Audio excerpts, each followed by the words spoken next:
وقلنا يا آدم اسكن أنت وزوجك الجنة وكلا منها رغدا حيث شئتما ولا تقربا هذه الشجرة فتكونا من الظالمين. Hey, listen, both of you, that tree over there. I'm talking to both of you. That tree, stay away. Now when the tree is right here, هذه الشجرة. So you'll find in Quran, when the tree is farther away, it's tilkum ash-shajara. When the tree is closer, هذه الشجرة, which actually plays a role in how we analyze the story. How we analyze the story. And by the way, how many trees are in Jannah? It's called Jannah, which means it's lush, which means it's filled abundantly, endlessly with trees. How big is Jannah? وسارعوا إلى مغفرة من ربكم وجنة عرضها السماوات والأرض أعدت للمتقين. And how many trees in Jannah are haram? One.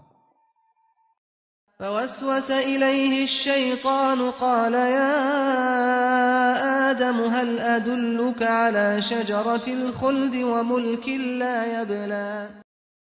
How much real estate do you have to find the halal in Jannah? And shaitan can still get you to come to the billions of trees that are the expanse of the skies and the earth. You try to get you to go near that one tree. By the way, even getting near the tree must be a trek. And in one ayah, Allah even describes tilkum ash-shajara, which means the tree wasn't even near them. It was what? Far away. It's far away. Originally, when he first introduces them to Jannah, he says, settle here. This is the tree you can't go near. Now go enjoy yourself. And they go enjoy themselves. And they go far out there.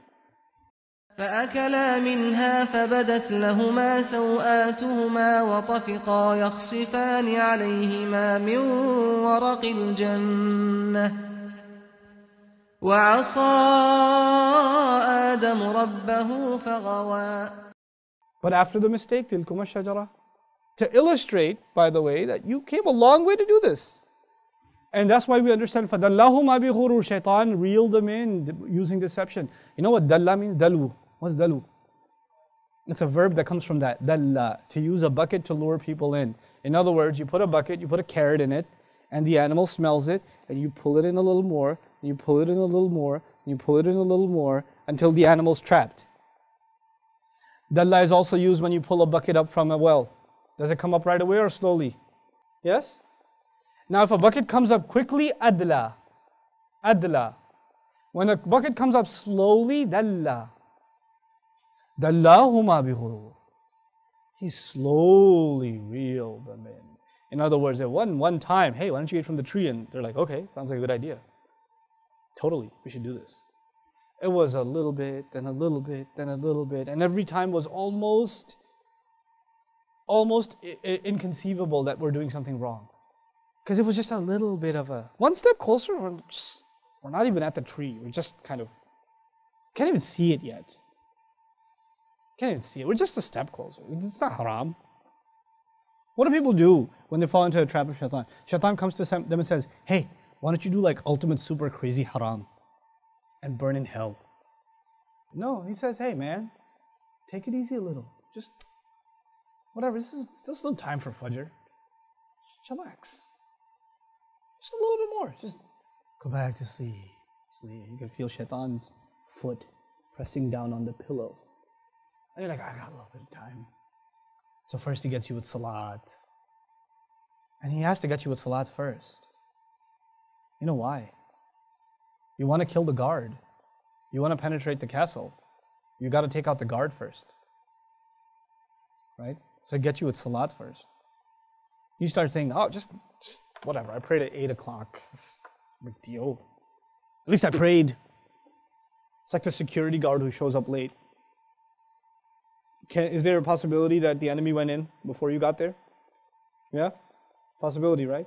What does Allah say about salat? Inna salata tanha anil fahsha'i wal munkar. Salat is what prevents you from shamelessness. When your salat starts falling apart, does shaitan have opportunity to do other stuff with you? Ooh. So first, it's not a big deal. It's just a little late. It's just that, and he won't get you to miss it altogether. It'll be the guy that shows up first before the adhan. Then you don't have to go that early. Show up after the adhan. They'll be like, you don't have to pray all the sunnahs. It's not fard. Then you're like, okay. Okay, well, salat's at 8:15. It's only 8 right now. Just go at 8:10.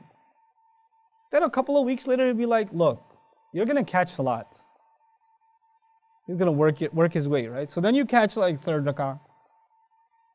Then he comes back and says, hey man, it's already over. Just pray at home.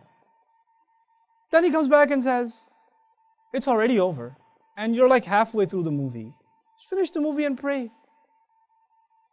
So he works his way. And then eventually, now it used to be you're praying at the masjid. Then slowly you're praying at home. Then you're praying at home really late. Then you're really tired, right? You just finished watching a movie. Why don't you sleep a little, then wake up and pray. Just a little nap, you wake up, you know you got control. So you wake up at 2 in the morning, 3 in the morning, I haven't prayed Isha. And while he's doing this, while the security has gone down, because this is all security, salat is security. While security has been compromised, then the floodgates to evil. Because this is good, salat is good. But leaving it opens the doors to evil. That's when he does that other stuff. So the kinds of movies you watch changes. The kinds of stuff you expose yourself to changes. You start becoming a different kind of person. A personality change starts happening. But it all happens very little at it. He's got a lot of patience. And he's done this with plenty of people before.